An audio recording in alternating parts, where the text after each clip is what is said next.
IGN Live at Gamescom 2018. It's time to check in with NHL 2019. Evan Dexter is here to tell us all about it. Welcome to the IGN stage. Thanks. Very happy to be here. I know you've added a bunch of new features to NHL this year, but is it correct that World of Chell is really sort of like the centerpiece Yeah, of you 2019? can say that it's the centerpiece for sure. World of Chell is sort of a brand new hub of modes that sort of unites 4 game modes, 2 new, 2 returning, under a single progression system. So the idea behind it is sort of giving players the option to sort of play in the modes that they're most comfortable with. All of the modes are sort of predicated on your creative character, and no matter which you're playing in, you earn rewards and progression towards that creative character, all under sort of a single progression system. I see.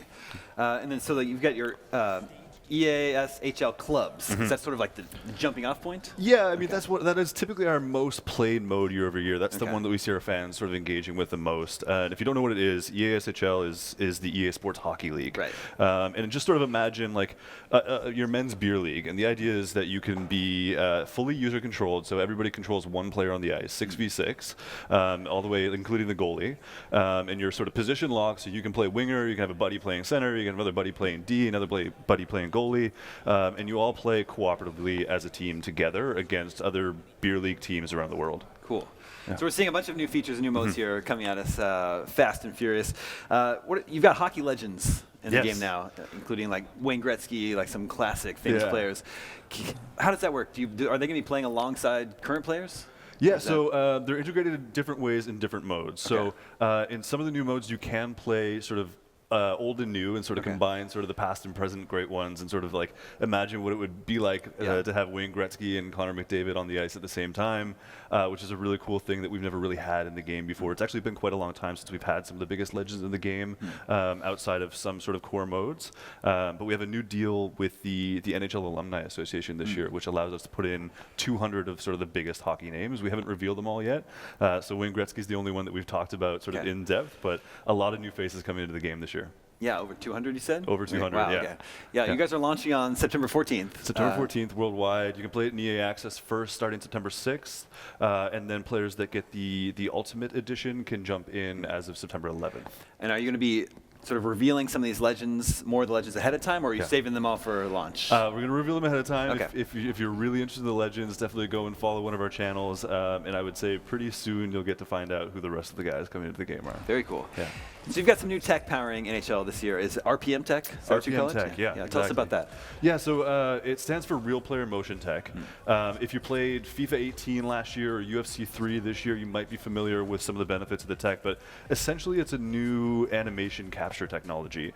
And what it does is, where in previous games, take NHL for example, previous games, the animations were all sort of stitched together in tiny little moments. So if you kind of wanted to, do a crossover or a toe drag, and then turn left and make a pass, you'd be seeing sort of snippets of animations blended together to sort of mimic the user controls.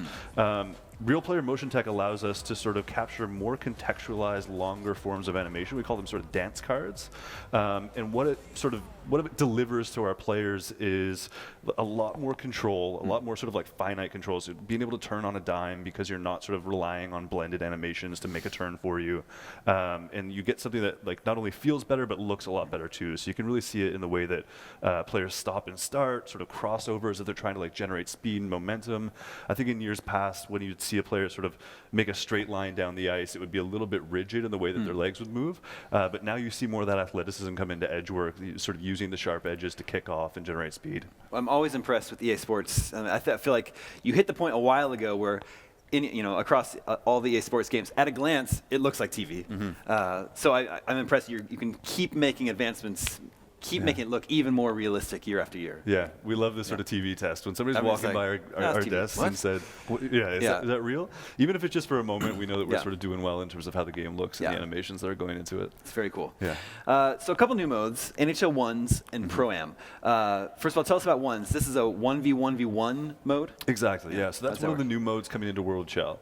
And again, it starts with your create a character. You can see in some of the footage that we've added a new level of customization to create a characters this year. So before, you used to only be able to play in sort of authentic NHL gear. You'd have shoulder pads and a jersey. And, but when we took the game in World of Chell, the game's coming to the great outdoors for the first time. So being able to play on outdoor rinks and ponds and doing that in sort of authentic gear doesn't really speak to a lot of people's experience with outdoor hockey. Gotcha. You know, like little kids growing up in Sure. Canada, especially, you shovel off a pond after school, and you're there in your hoodie, you're there in your sort of oversized jersey, but Yeah. essentially it's back to basics. So one sort of allows players to do that in the format, like you said, it's 1v1v1. It's sort of a free-for-all where everybody's competing against each other.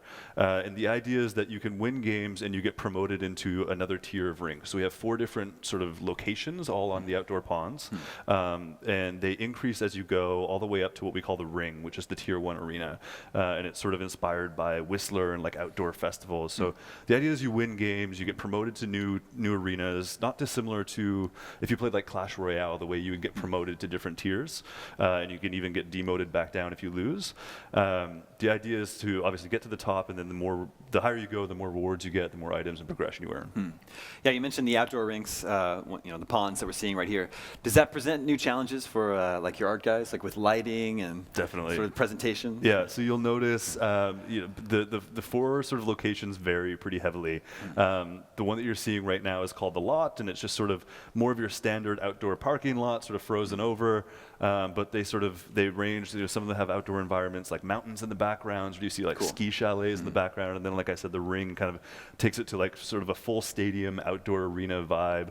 And that was a huge lift on the sort of design and presentation team. But I think they've done an exceptional job with it. We just finished a beta not too long ago, and the feedback towards one specifically was really, really positive. Nice. Yeah. So that's 3 players against an AI goalie, right? Correct. Yeah. Well, so how did you approach the goalie? Like, how difficult is the AI working against the 3 players? Yeah, so it actually increases the higher you go. So just now you're Yeah. sort of started to see the ring, which is our tier 1 arena, that's sort of the end point, the end goal to win that. And as you move up in different arenas and tiers, the AI of the goalie will increase in difficulty. So it does get more and more difficult to score. The idea is obviously to ease players in, one's being sort of a fast, friendly mode to jump into if you're a new player. So making it too difficult to score on the lower tier arenas was not something we wanted to do, but we wanted the challenge to be there too for the guys that really did climb and get to the top. Cool. So tell us about Pro-Am. So Pro-Am is also part of World of Chell. It's a new mode.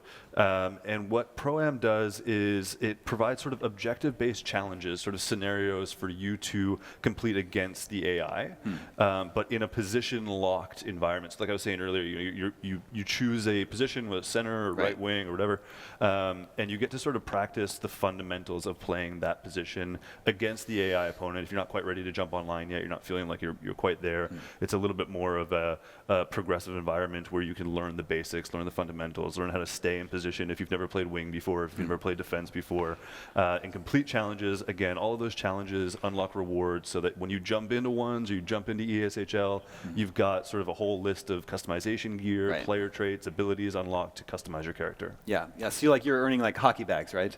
Yeah, that includes like a few cosmetic items that you are unlocking. Cosmetic items, emotes, all customization gear. You can see some of it on screen now. We tried to go more out of the box, stuff that's inspired by the real world, but also inspired by what we see our players wanting to do, which is have a little bit more of a bold, self-expressive look. We've had customization opportunities in ESHL in the past, and what we see is from some of our more engaged players is they want to take their designs and their jerseys like absolutely out of the box. So being able to do that, have a Boy Scout inspired look, some crazy sort of camo pants, customize your skates, your stick, the tape, your skate guards, everything.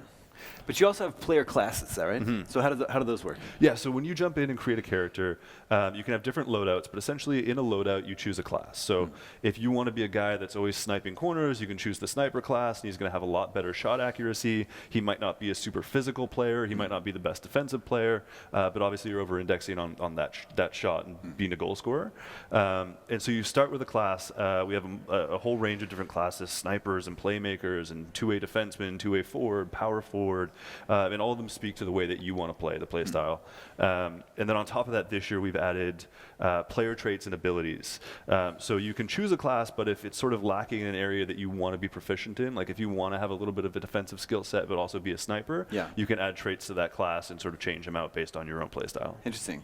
So you've got your create a player mode. Have you thought about adding a full-on story mode like FIFA and Madden have? Yeah, it's definitely something we look at. I think FIFA with the journey and Madden with long shot, it's really cool direction. Players are loving it. It's something we've examined for NHL. And ultimately, we focused this year on sort of what we've seen come through the loudest in player feedback. So coming out of NHL 18, one of the most singular, most powerful pieces of feedback we got was that players wanted a little bit more innovation in gameplay. So this year, we were sort of looking at what we could do from an investment in tech infrastructure and new tech systems. Real player motion tech and sort of improving the gameplay innovation was our #1 priority. We felt like that's where we could add the most benefit this year.